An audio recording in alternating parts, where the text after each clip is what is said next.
Shalom Bapak Ibu Saudaraku yang terkasih.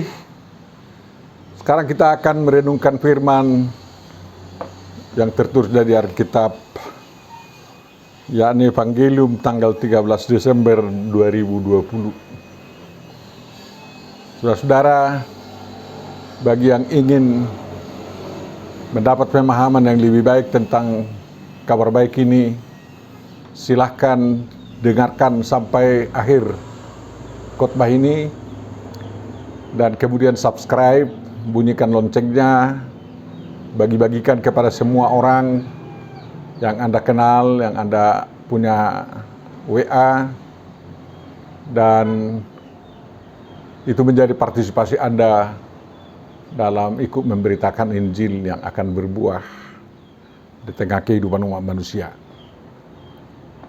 Terima kasih Bapak Ibu Saudara. Mari kita persiapkan diri kita. Damai sejahtera dari Jehovah Elohim, Yesus Kristus, Roh Kudus, Tuhan yang Maha Esa itu yang melampaui segala jenis damai yang dapat diberikan oleh dunia ini, kiranya memenuhi hati, pikiran, dan kehidupan kita selamanya. Amin. Mari kita berdoa. Bapak Sorgawi, terima kasih atas kesempatan yang indah ini. Kami mendapat bekal rohani dengan merenungkan firman-Mu, dan kiranya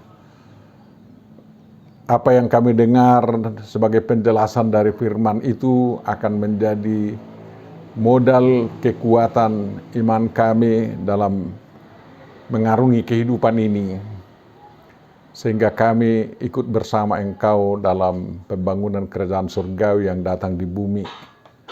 Buka pikiran kami dan berbicaralah ya Tuhan, kami akan mendengarkan-Mu. Dalam Yesus Kristus kami memohon. Amin. Firman yang akan kita renungkan dan pahami, serta kita ambil arti dan maknanya untuk kehidupan kita sehari-hari, diambil dari surat pertama dari Apostel Paulus kepada jemaat di Tesalonika, pasal 5 ayat 16-24. Mari kita baca dan dengarkan apa yang dinasihatkan Apostel Paulus di sana, yang menjadi kehendak Tuhan bagi kita untuk kita lakukan dari Tuhan kita yang Maha Esa itu.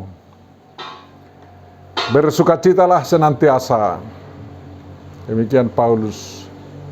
Tetaplah berdoa, mengucap syukurlah dalam segala hal, sebab itulah yang dikehendaki Allah di dalam Kristus Yesus bagi kamu. Janganlah padamkan roh, dan janganlah anggap rendah nubuat-nubuat. Ujilah segala sesuatu, dan peganglah yang baik. Jauhkanlah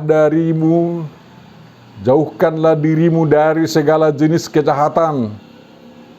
Semoga Allah damai sejahtera menguduskan kamu seluruhnya, dan semoga roh, jiwa, dan tubuhmu terpelihara sempurna dengan tak bercacat pada kedatangan Yesus Kristus Tuhan kita. Ia yang memanggil kamu adalah setia, Ia juga akan menggenapinya. Demikian firman yang akan kita tafsirkan dan temukan artinya, serta dengarkan dari sana apa yang menjadi kehendak Tuhan untuk kita lakukan dalam semua pergumulan hidup kita. Berbahagia dan diberkatilah siapapun yang dengan iman dan akal sehat mendengar serta memahami firman Tuhan, lalu melakukan kehendak Tuhan dalam kehidupannya. Amin, saudaraku. Dapat disambut dengan menyanyikan nyanyian doa, firman-Mu menjadi terang, dan seterusnya. Bapak Ibu, saudara-saudaraku yang terkasih dalam kasih agape Tuhan kita Yesus Kristus, Roh Kudus, mari kita simak satu persatu pesan, makna, dan arti dari firman yang sangat luar biasa ini. Yang pertama, kedatangan Jehovah Elohim, Yesus Kristus, Roh Kudus, Tuhan kita yang Maha Esa itu ada dengan berbagai cara yang ditentukannya sendiri. Jehovah berarti Dia ada. atau Dia membuat ada. Dia maha ada atau maha hadir, omnipresent, yang senantiasa datang dan ada di tengah-tengah umat manusia, menyertai umatnya. Dia Immanuel, Tuhan atau El beserta atau dengan kita.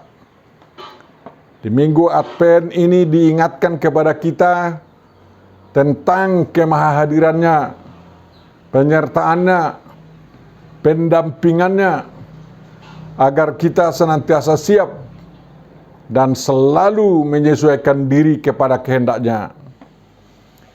Dia membuat ada, Dia omnipoten, Dia mencipta, Dia maha kuasa, Dia berkuasa membuat dirinya menjadi manusia menurut cara dan inisiatifnya sendiri. Dia datang dalam dan melalui firman-Nya, Yesus Kristus dan Roh Kudus. Dia nuzul menjadi manusia. Manusia tidak berhak menyangkalnya, tetapi hanya dapat mengamininya, lalu mengimaninya. Siapa mengamini dan mengimaninya, dia akan selamat dan menjadi waris kerajaan surgawi di bumi dan di akhirat atau di surga. Dia akan datang dari surga untuk menghakimi orang yang mati setelah orang mati itu dibangkitkan di hari kebangkitan yang besar itu, dan juga sekaligus menghakimi orang yang hidup yang akan diubahkan untuk atau demi penghakiman itu.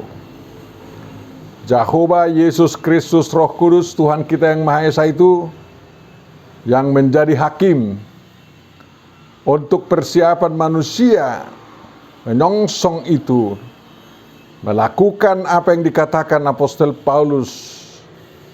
Semoga Allah damai sejahtera menguduskan kamu sempurna, menguduskan kamu seluruhnya, dan semoga roh, jiwa, dan tubuhmu terpelihara sempurna dengan tak bercacat pada kedatangan Yesus Kristus Tuhan kita.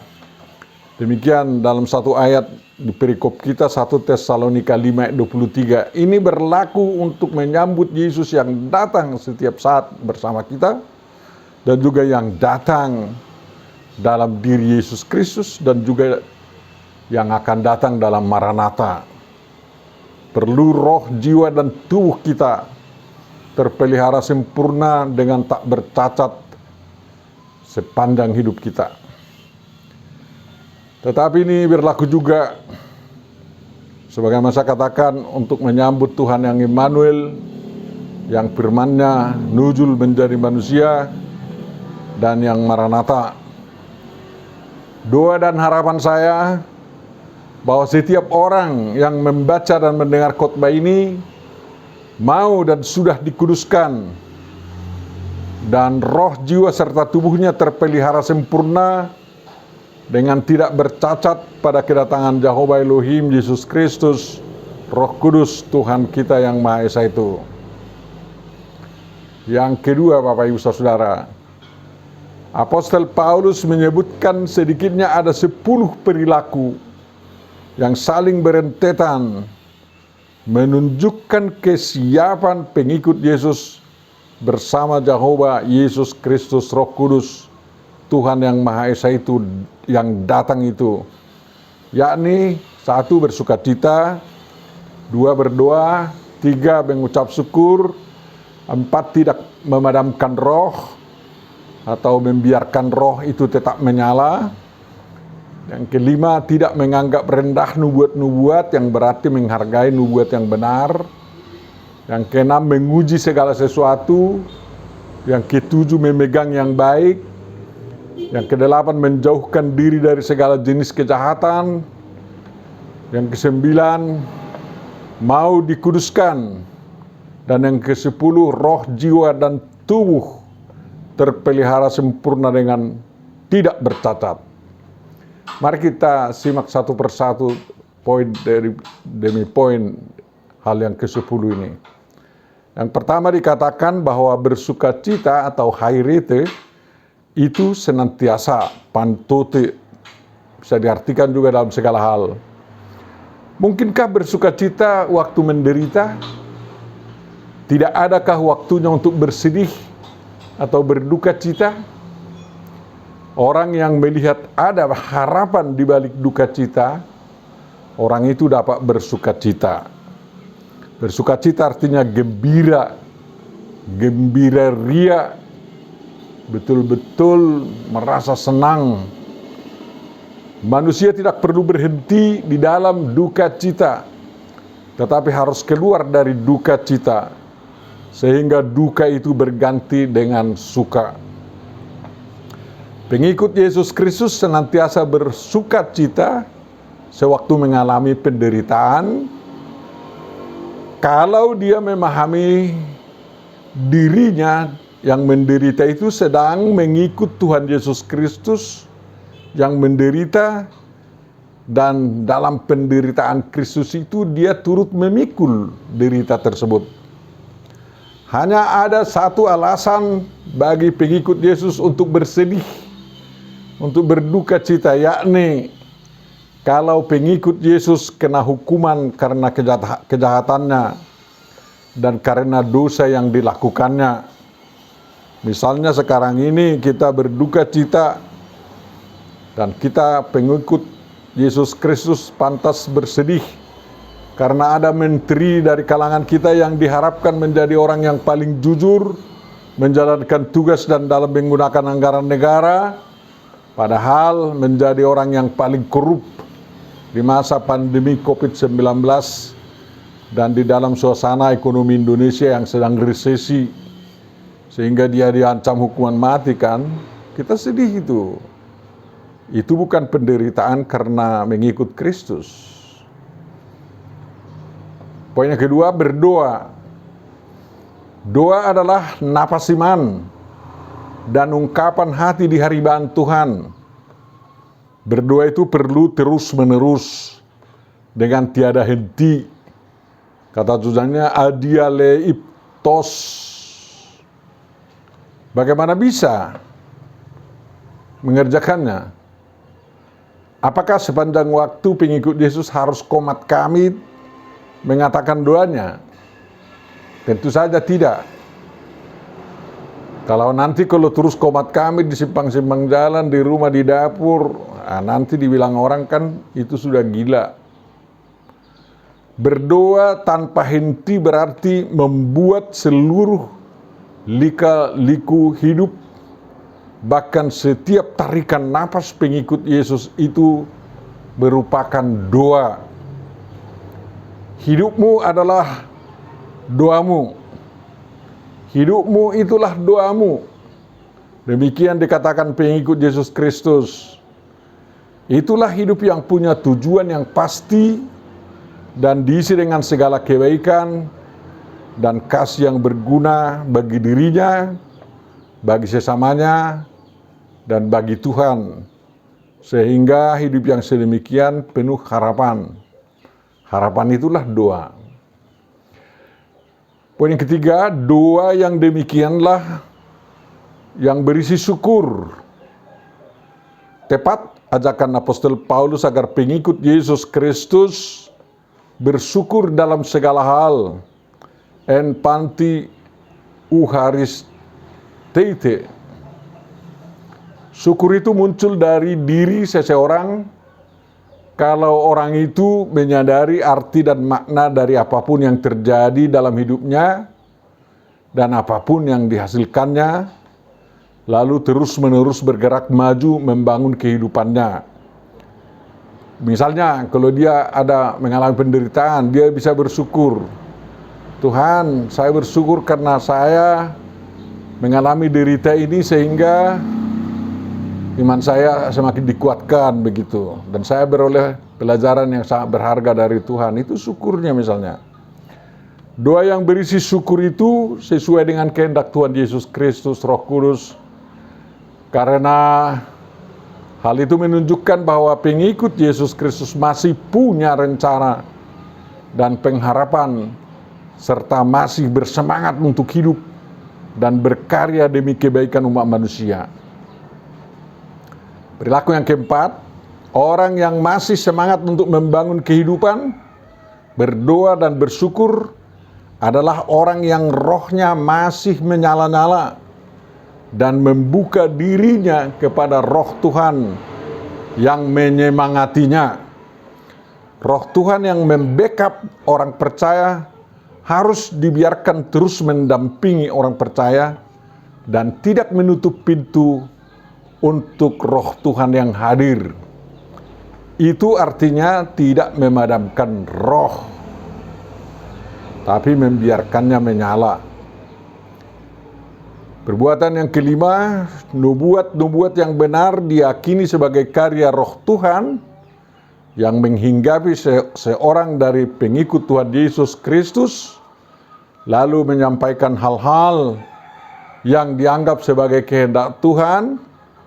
Itulah nubuat yang benar. Berdasarkan pemahaman ini, Apostol Paulus mengajak umat pengikut Yesus Kristus tidak menganggap rendah nubuat-nubuat. Nubuat yang harus dihormati bukan sekedar asal nubuat, tetapi nubuat yang dapat dibuktikan sebagai pesan dari Tuhan Yesus Kristus. Nubuat itu dipandang sebagai petunjuk tentang yang akan terjadi di masa depan, yang akan dipergumulkan. Nubuat seperti itu dapat digunakan untuk menentukan langkah-langkah dalam kehidupan umat, dalam kehidupan pribadi atau kehidupan bersama. Makanya jangan dianggap rendah nubuat yang benar. Perilaku yang keenam, Apostol Paulus sadar betul berdasarkan pengetahuan tentang isi perjanjian lama bahwa ada nabi palsu dan ada nabi benar atau nabi Jehovah Elohim. Bahkan kedua-duanya memakai formula yang sama dalam menyampaikan firman, mengatakan Ko amar Yahweh, Ko amar Yahova, beginilah firman Tuhan Yahova. Lalu disampaikan nubuat-nubuat. Baca itu misalnya dalam perlawanan Yeremia melawan nabi-nabi palsu. Dalam tidak menganggap rendah nubuat-nubuat, pengikut Yesus Kristus harus menguji mana nubuat palsu dan mana nubuat yang benar. Tapi bukan hanya itu yang diuji. Juga dalam hal banyaknya orang yang mengaku dirinya nabi atau Mesias, bahkan mengatakan dirinya sebagai rasul atau apostol Yesus Kristus, atau mengatakan ajarannya sebagai ajaran Yesus, atau buku yang ditulisnya dikatakan sebagai Injil Kristus. Padahal tidak. Semuanya itu harus diuji. Perbuatan yang ketujuh, semua diuji bukan untuk membalas dendam kepada penyesat-penyesat itu, melainkan untuk mengambil dan memegang yang baik. Pengikut Yesus Kristus harus mampu mengambil yang baik dari apapun itu. Semua gosip-gosip bisa saja terjadi, hoax-hoax bisa saja terjadi, pujian-pujian bisa saja terjadi, tapi orang tua saya menasihati saya, ambil yang baik dari sana untukmu dan untuk pekerjaanmu, katanya. Karena pasti ada yang baik untuk kau ambil dari sana, katanya. Itu luar biasa bagi saya, nasihat bapak saya. Perbuatan yang kedelapan, memegang yang baik bertujuan untuk dapat dan mampu menjauhkan diri dari segala jenis kejahatan. Pengikut Yesus Kristus tidak akan mengulangi kejahatan yang dilakukan oleh para penubuat palsu, oleh apostol palsu, dan oleh semua penyesat. Tetapi pengikut Yesus Kristus akan terus berjuang melakukan kebaikan-kebaikan. Jangan bosan-bosan melakukan kebaikan. Demikian nasihat Paulus kan. Jadi itu harus kita lanjutkan, melakukan kebaikan. Perilaku yang 9, untuk melakukan kebaikan-kebaikan itulah Pengikut Yesus Kristus harus rela dikuduskan, yang juga diartikan sebagai dikhususkan, dispesialisasi untuk Tuhan. Tuhan ingin menguduskan semua pengikut Yesus Kristus untuk menyebarkan Injil dan menyatakan kehadiran kerajaan surgawi yang telah datang di dunia di tengah umat manusia. Jadi itu tugas kita, perilaku kita di sana. Perilaku yang ke-10, warga kerajaan surgawi di bumi berdasar pada pengudusan yang dilakukan Tuhan kepada mereka, berkewajiban memiliki dan memelihara roh, jiwa, dan tubuh yang terpelihara sempurna dengan tak bercacat. Jadi jangan lagi perilaku dilumuri oleh dosa. Kalau dosa sudah diampuni, jangan diulang-ulangi lagi. Sedangkan keledai tahu agar dia tidak tersandung 2 kali, apalagi pengikut Yesus Kristus. Jangan sampai dosa berulang-ulang. Inilah ciri khas warga kerajaan surgawi yang injili dan menjadi modal pokok untuk membuat kerajaan surgawi dapat mempengaruhi semua kerajaan, kesultanan, dan republik di dunia ini. Sehingga mereka semua memiliki ciri-ciri khas kehidupan kerajaan surgawi Injili tersebut. Semuanya itu diperjuangkan pengikut Yesus Kristus dalam rangka mempersiapkan seluruh penduduk bumi yang sudah hampir 7 miliar ini menyongsong dan memasuki kedatangan Tuhan Yesus Kristus untuk menghakimi orang yang hidup dan yang mati. Jadi semua yang diperjuangkan umat pengikut Yesus Kristus adalah menunjukkan betapa kasihnya umat Tuhan, umat pengikut Yesus Kristus kepada seluruh umat manusia di dunia sepanjang zaman. Itu sangat berbeda dengan misi komunis atau misi-misi agama-agama yang lain. Demikianlah nasihat Apostol Paulus itu saling bertautan satu dengan yang lain demi kehidupan umat manusia di dunia dan demi damai sejahtera yang dapat dinikmati seluruh umat manusia tanpa kecuali menurut agama masing-masing, menurut budaya masing-masing, kepribadian masing-masing. Itulah sebenarnya tujuan Kristen melakukan hal-hal tersebut. Umat pengikut Yesus Kristus yang dapat memahaminya akan memperbaharui semangat keimanan dan semangatnya melakukan kebaikan-kebaikan mulai sekarang, dan semangatnya menjadi berkat bagi seluruh umat manusia. Mari kita perbaharui Bapak Ibu Saudara, keimanan kita, semangat kita untuk melakukan yang baik. Tuhan sudah memastikan dirinya tetap setia memenuhi dan menggenapi segala rancangannya. Karena begitu besar kasih Tuhan akan dunia ini, sehingga ia telah mengaruniakan anaknya yang tunggal, dan juga telah mengutus dan menguduskan roh, jiwa, dan tubuh umat Tuhan terpelihara sempurna dengan tak bercacat, supaya setiap orang yang percaya kepadanya tidak binasa, melainkan beroleh hidup yang kekal pada kedatangan Yesus Kristus Tuhan kita. Bandingkan Yohanes 3:16. Tuhan memberkati kita semua, memberkati semua yang mendengar, memelihara, dan melakukan firman Tuhan. Amin. Dapat disambut dengan nyanyian doa firman-Mu, berkatilah kekal dalam hatiku. Mari kita berdoa. Bapa Surgawi, terima kasih atas tuntunan-Mu agar kami sadar dan tahu berbuat perbuatan-perbuatan atau melakukan perbuatan-perbuatan yang saling terangkai satu sama lain. Semangat iman kami tidak terputus dengan perbuatan kami dan pengharapan kami dan semua gerak hidup kami. Bapa Surgawi, bukalah pintu Injil untuk semua orang. Ciptakan damai sejahtera di seluruh negara-negara, terutama di Indonesia ini, sehingga semua suku bangsa yang ada di Indonesia dan latar belakang agama dan budaya masing-masing mengetahui betapa kasihnya Kau terhadap mereka semua. Demikian juga gerejamu sangat mengasihi mereka, sehingga Injil harus diberitakan kepada mereka. Bapa Sorgawi, persiapkan umat-Mu menyambut kehadiran-Mu, menyambut kelahiran Yesus Kristus dalam perayaan ini, dan juga menyambut Tuhan kami Yesus Kristus di Maranatha. Dan kami tetap hidup sempurna, roh, jiwa, dan tubuh kami terpelihara dalam sempurna sebagai pengikut-Mu, Tuhan kami yang maha sempurna.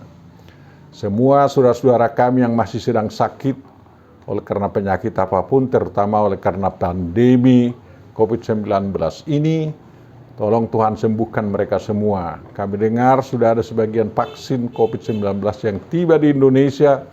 Kiranya vaksin itu efektif untuk bisa menangkal, membuat kekebalan tubuh terhadap penularan COVID-19.